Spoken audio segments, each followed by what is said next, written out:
And so, for those who may be more familiar on the plastic side or not super familiar with metal 3D printing, do you want to just go through kind of what is HIP and how does that fit into the overall process of 3D printing and production manufacturing? Like, what is it? Why do people need it? Why do people use it?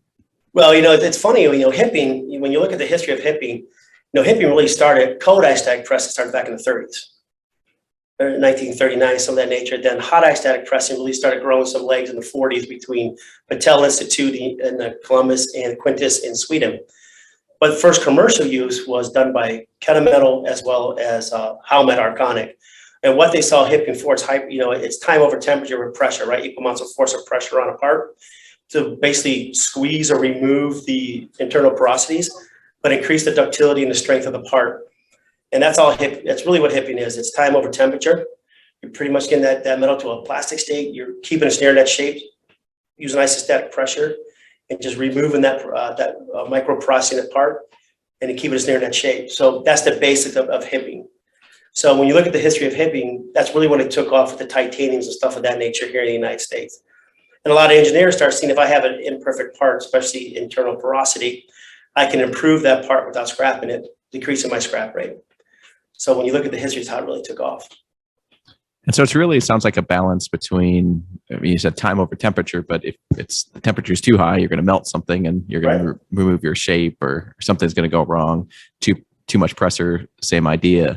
And it's really time over temperature with pressure. It's all about that pressure. Yep. Yeah.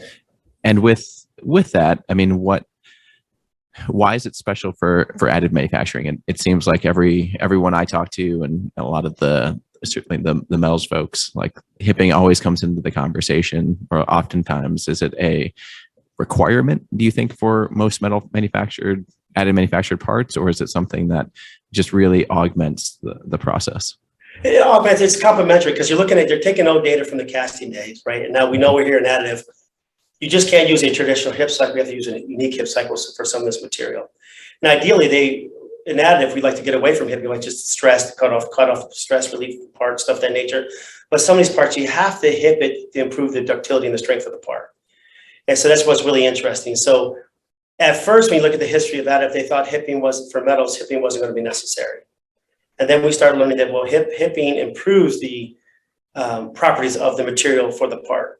And now we moved along and learned out, hey, we just can't use traditional hip cycles. We have to use a unique hip cycle, or what we call today high pressure heat treat. You're starting to hear that term a lot, where we can stress, hip, anneal, and age in the hip in certain hips, like the Quintus hip here.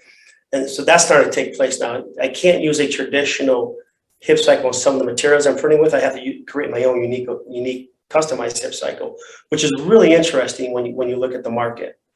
So it depends who you ask and you talk to. Some will love, hey, I'd like to get away from hipping, but you said so nicely. When I do hip some of this material, it performs better. But it comes down to what am I printing the part for, and what's the application?